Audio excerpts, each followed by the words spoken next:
Hello everyone, welcome back to Munia Mahmud. সবাইকে আমার আজকের এপিসোডে ওয়েলকাম জানাচ্ছি। আমি মুনিয়া। তো এখন হচ্ছে দুপুর 1:30 বাজে। রান্নাবান্না শেষ করে নিয়েছি, জাস্ট এখন গোসল করব। যেহেতু রান্নার কাজ শেষ, গোসল করাটাই শুধু বাকি আছে। আপাতত বাচ্চাদেরকে স্কুলে দিচ্ছি না, কারণ দেশের অবস্থা এখনও ঠিক হয়নি। তাই ভাবলাম যে আরও কিছুদিন ওরা বাসায় থাকুক, পরে স্কুলে দিব। তো এই জন্য ওদেরকে এখনও স্কুলে দেওয়া হয়নি। তো আপনারা সবাই কেমন আছেন আমাকে কমেন্ট করে জানাতে পারেন। এখানে আমি সকালবেলার নাস্তার সাথে খাওয়ার জন্য সুজির হালুয়া রান্না করেছিলাম, আর হালুয়াটা এত মজা হয়েছে কি বলবো, খেতে খুবই সুস্বাদু হয়েছে। এটার রেসিপি আমার cooking channel let's cook with মুনিয়াতে আপনারা পেয়ে যাবেন। আপনারা আমার চ্যানেলটাকে সাবস্ক্রাইব করবেন, সেখানে আমি এই রেসিপিটা শেয়ার করেছি, ওটা পেয়ে যাবেন আপনারা। আজকে আমি কি রান্না করেছি চলুন একটু শেয়ার করি। এখানে ভাত আছে, আর রুই মাছ দিয়ে আলু টমেটোর ঝোল রান্না করেছি। এটা আমার বাসায় সবাই খুব পছন্দ করে। এই তরকারিটা খেতে অনেক বেশি মজার হয়, কালারটা অনেক সুন্দর এসেছে, দেখতেই পাচ্ছেন। আমার বাচ্চারা এই রান্নাটা অনেক বেশি পছন্দ করে।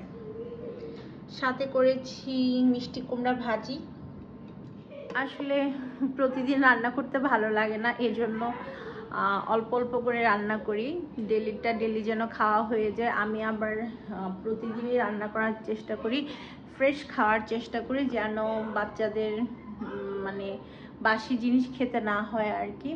তো আমি সেই অনুযায়ী, অনেকে জানতে চেয়েছেন আমার সম্পর্কে, আমি কই থাকি, কি করি, আমার ফ্যামিলি সম্পর্কে। আচ্ছা, আমি আপনাদেরকে জিনিসটা ক্লিয়ার করি। আমার 2 ছেলে, আলহামদুলিল্লাহ, আমার হাজব্যান্ড, আমি আর আমার 2 ছেলে আমরা একসাথেই থাকি ঢাকাতে, এই আর কি।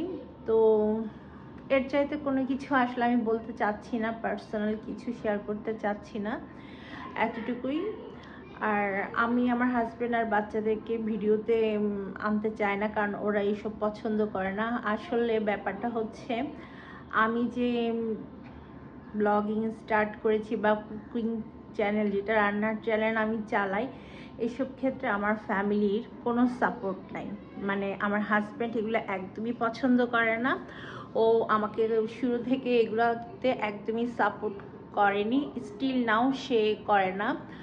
আর ইভেন ব্লগিং যে আমি স্টার্ট করেছি সেখানে তার 100% না, ও চায় না আমি এই কাজগুলো করি, ব্লগিং করি বা ইউটিউবে রান্না শেয়ার করি, ও কোনোটাই চায় না আসলে। তো আমি ওর চাওয়ার বিরুদ্ধে, আমার ফ্যামিলির বিরুদ্ধে গিয়ে কিন্তু কাজটা করি, কারণ হচ্ছে আমার সময় কাটানোর জন্য। আমি বেশিরভাগ সময় দেখা যায় বাসায় একা থাকতে হয়, আমার হাজব্যান্ড পড়াশোনা নিয়ে ব্যস্ত থাকে, বাচ্চারা ওদেরকে নিয়ে ব্যস্ত থাকে। তো আমি খুব লোনলি ফিল করি, একা হয়ে যাই। তো একাকিত্বটাকে কাটানোর জন্যই মূলত আমি আমার এই চ্যানেলগুলা ওপেন করা, রান্নার ভিডিও শেয়ার করা, ব্লগিং শেয়ার করা। তো এখানে আমার ফ্যামিলির কোনো সাপোর্ট নাই, ইভেন ওরা এটা পছন্দ করে না। তাই আমার ভিডিওতে আপনারা খুব কমই আমার ফ্যামিলি মেম্বার্সদেরকে দেখবেন, কারণ আমি চাই না ওদের প্রাইভেসি নষ্ট হোক, বা আমি পার্সোনালি ওদেরকে আনতেও চাই না। মাঝে মাঝে হয়তো একটু দেখা যাবে, দ্যাটস ইট, বাট ওরা এটা পছন্দ করে না আর কি। আমার বাচ্চারাও ক্যামেরার সামনে একদমই আসতে চায় না, ওরা ফটো তুলতে পছন্দ করে না, ওর বাবার মতো। ওদের কাছে ছবি তোলা খুবই পেইনফুল একটা জিনিস। আমার হাজব্যান্ডও খুব কমই ধরনের টেনশন মাথায় ভর করে, তখন খুব খারাপ লাগে, আমি একদম মানসিকভাবে ডিপ্রেশনে চলে যাই। তো সেই জিনিসটা কাটানোর জন্যই আমি আমার এই ব্লগিং বা কুকিং ভিডিও করা। যেহেতু কুকিংয়ে অনেক বেশি কষ্ট হয়ে যায় রেসিপি করতে, আর সেক্ষেত্রে একটু কাজকর্ম বেশি করতে হয়, বাট ব্লগিংয়ে কিন্তু এই ঝামেলাটা নাই। তাই দেখা যায় আমি ব্লগিংটা করার প্ল্যান করি, বা ঠিক করেছি যে ব্লগিংটাই করব। তো আমি এখন ড্রয়িং রুমে চলে এসেছি, ড্রয়িং রুমটাকে একটু গোছানোর জন্য। মোটামুটি ড্রয়িং রুমটা গোছানোই আছে, তারপরও হচ্ছে একটু না গুছালে ভালো লাগে না। সেই জন্য হচ্ছে আমি ড্রয়িং রুমটাকে একটু মুছামুছি করতে চলে এসেছি, এই আর কি। তো আমার হচ্ছে বাসা গুছিয়ে রাখতে খুব ভালো লাগে। এলোমেলো বাসা বা অগোছালো ময়লা এইসব আমি একদমই পছন্দ করি না, আমার কাছে ভালো লাগে না।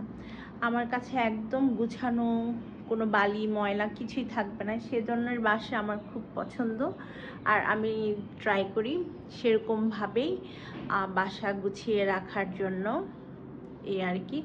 আপনাদের সাথে একটা মজার জিনিস শেয়ার করি, সেটা অনেকেই হচ্ছে এগুলা মানে জানেন না যে কি এগুলা হচ্ছে রিয়েল প্রজাপতি। এখানে প্রতিটা প্রজাপতির নাম লেখা আছে, কোনটা কোন প্রজাতির প্রজাপতি সবগুলোর নাম লেখা আছে।